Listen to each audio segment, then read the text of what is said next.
এখন জ্যোতির্বিজ্ঞান বা অ্যাস্ট্রোলজি এগুলোর এতটাই উন্নতি সাধিত হয়েছে, ফলে অনেক আগ থেকেই চাঁদের ঘূর্ণায়মান প্রক্রিয়া এটাকে দেখে গবেষকরা আগে থেকে নির্ধারণ করতে পারেন যে কবে কোন মাস শুরু হতে যাচ্ছে, কবে কোন মাস শেষ হতে যাচ্ছে। কিন্তু আল্লাহ রাসূল সাল্লাল্লাহু আলাইহি ওয়াসাল্লাম কিন্তু চাঁদ দেখে সিয়াম পালন এবং চাঁদ দেখে রোজা রাখার ব্যাপারে আমাদেরকে আদেশ করেছেন। এবং আমরাও যখন ছোট ছিলাম, আমার মনে পড়ে বাংলাদেশে আমরা বাসার ছাদে উঠে চাঁদ দেখতে চাইতাম। সবাই মিলে খুব উৎসব মুখর পরিবেশে আমরা এই চাঁদ দেখার বিষয়টা কিন্তু আমরা তখন পালন করতাম। বাট এখন আগে থেকে আমরা অনেক কিছু আন্দাজ করতে পারি বিধায় হয়তো ওইভাবে পালিত হয় না। চাঁদ দেখা কমিটি ওনারা বসেন, কিন্তু আমরা কিন্তু ওইভাবে দেখি না। তো এটা একটা হারিয়ে যাওয়া সুন্নাহ আমরা বলতে পারি, যে আল্লাহ রাসূল সাল্লাল্লাহু আলাইহি ওয়াসাল্লাম সাহাবারা ওনারা চাঁদ দেখে সিয়াম পালন করতেন, চাঁদ দেখে ওনারা ঈদ উদযাপন করতেন। এবং চাঁদ দেখে আল্লাহ রাসূল সাল্লাল্লাহু আলাইহি ওয়াসাল্লাম একটা চমৎকার দোয়া পড়তেন। তিনি পড়তেন, আল্লাহুম্মা আহিল্লাহু আলাইনা বিল আমনি ওয়াল ঈমান ওয়াস সালামাতি ওয়াল ইসলাম রব্বি ওয়া রব্বুকাল্লাহ। অর্থাৎ, হে আল্লাহ, আপনি নিরাপত্তার সাথে, ঈমানের সাথে, শান্তির সাথে, ইসলামের সাথে আপনি এই চাঁদকে, নতুন চাঁদকে আমাদের মাঝে উদিত করুন, এবং আমাদের রব এবং তোমাদের রব হচ্ছেন একমাত্র আল্লাহ তাআলা। তাহলে সম্মানিত সুধী, এই হারিয়ে যাওয়া সুন্নাতটা যদি আমাদের সুযোগ হয়, আজকে মাগরিবের নামাজের পরে আমরা চাঁদ দেখার মধ্য দিয়ে ঈদের আনন্দ উৎসব এটা আমরা শুরু করতে পারি। যেহেতু রাসূল সাল্লাল্লাহু আলাইহি ওয়াসাল্লাম অর্ডার করেছেন যে সুমু লিরুইয়াতিহি ওয়া আফতিরু লিরুইয়াতিহি।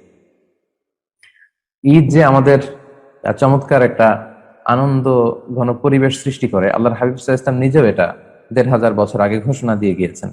আল্লাহর হাবিব সাল্লাল্লাহু আলাইহি ওয়াসাল্লাম বলেছেন যে লিস-সাইমি ফারহাতান, ফারহাতুন ইনদা ফিতরিহি ওয়া ফারহাতুন ইনদা লিকাই রাব্বিহ। সহিহ বুখারীর বর্ণনা।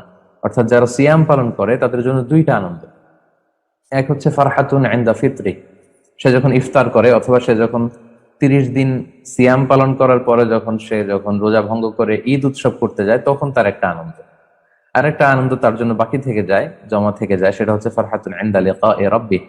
In the day of judgement, সে যখন আল্লাহ তাআলার সাথে সাক্ষাৎ করবে, সরাসরি যখন সে আল্লাহকে দেখতে পাবে, ওই দিন হবে তার জন্য আরেকটা আনন্দ ঘন দিন। তাহলে সিয়াম পালনকারীদের জন্য দুইটি আনন্দের ঘোষণা দিয়েছেন। এক হচ্ছে ঈদের দিনের আমাদের যে আনন্দ, সেটা একটা আনন্দ।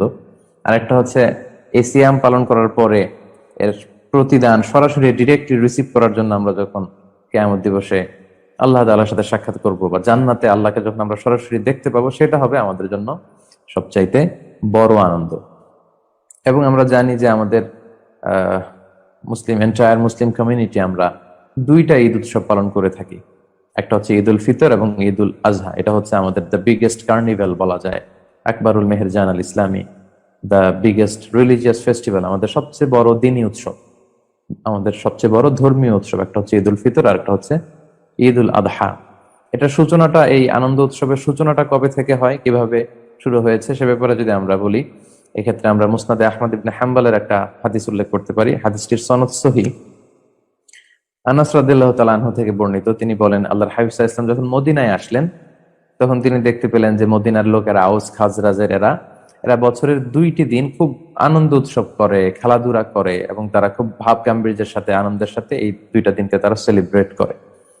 তো আল্লাহ রাসূল সাল্লাল্লাহু আলাইহি ওয়াসাল্লাম আউট অফ কিউরিওসিটি, খুব আগ্রহ ভরে তাদেরকে জিজ্ঞেস করলেন যে মা হাযান আল ইয়াওমান, এই দিন দুইটা কিসের দিন, যে এই ২টা দিনে তোমরা মদিনাতে এত আনন্দ উৎসব করো? তখন তারা উত্তরে বলল যে ক্বালু কুন্না নালআবু ফীহিমা ফিল জাহিলিয়া, আমরা জাহিলি যুগে অনেক আগ থেকে, এটা আমাদের ভেরি এনশিয়েন্ট ট্র্যাডিশন, অনেক আগ থেকে আমরা এই ২ দিন খুব আনন্দ উৎসব করতাম, খেলাধুলা করতাম। সো ওইটার ধারাবাহিকতায় আমরা এখনো এই ২ দিন খেলাধুলা করে থাকি বা আনন্দ উৎসব করে থাকি।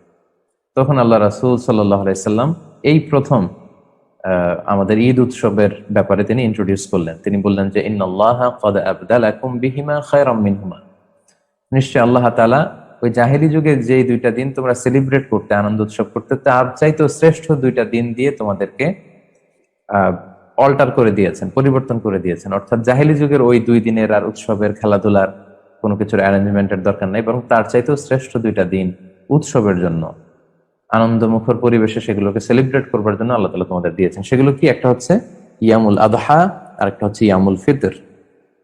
আগামীকাল যেটা আমরা পালন করব, ঈদ উল ফিতর, শাওয়ালের ১ তারিখে। আরেকটা হচ্ছে ইয়ামুল আদহা, যেটা আরাফার দিনের পরের দিন, হজের পরের দিন, ১০ জিলহজ আমরা সেলিব্রেট করব। সম্মানিত সুধী, তাহলে এভাবে মূলত ইসলামে যে আমরা ঈদ উৎসবের কথা বলে থাকি, ঈদ উল ফিতর, ঈদ উল আজহা, এটার সূচনাটা এভাবে বা এটার ইতিহাসটা এভাবে শুরু হয়। এবং এই দুইটা দিনকে বলা হয় যে ইয়ামু আকলিন ওয়া শুরবিন ওয়া বিআলিন ওয়া ফারাহিন ওয়া সুরুর, মানে এই দুইটা দিন হচ্ছে খাওয়া পান করা, আনন্দ উৎসব, হ্যাঁ, এগুলোর দিন। এবং এই দুই দিনে কিন্তু রোজা রাখাও হারাম। বছরে 5টি দিনকে রোজা রাখাকে আল্লাহ তাআলা হারাম করেছেন, ঈদের 2 দিন আর ঈদ উল ফিতরের দিন, ঈদ উল আজহার দিন, এই 2 দিন, আর ঈদ উল আজহার পরের আরো 3 দিন। কারণ এই দিনগুলোকে বলা হয় আইয়ামু দিয়াফাতিল্লাহ, আল্লাহ তাআলার মেহমানদারি চলছে এই দিনগুলোতে। সো মেহমান, আল্লাহ তাআলা মেহমানদারি করবে আর আমরা সেটা গ্রহণ করবো না, অ্যাকসেপ্ট করবো না, সেটা তো হতে পারে না। সো এই দিনগুলোতে কিন্তু রোজা রাখাকে এজন্য ইসলামী শরিয়া হারাম ঘোষণা করেছে।